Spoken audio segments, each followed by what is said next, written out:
In this video, let's see how to create an activity form and add it to an activity.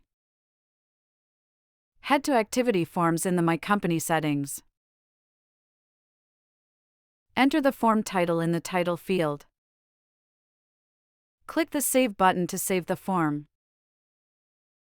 Click the plus icon to add a new field to the form. Type the label name in the label field on the right panel. Select the type of field you want, then click the Add button.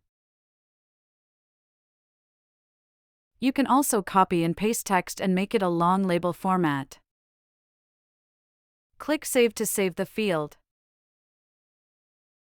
Click the plus icon to add another field to the form. Select the element you want from the list of elements. Enter a label for the field. Click the Add button to insert the date field into the form.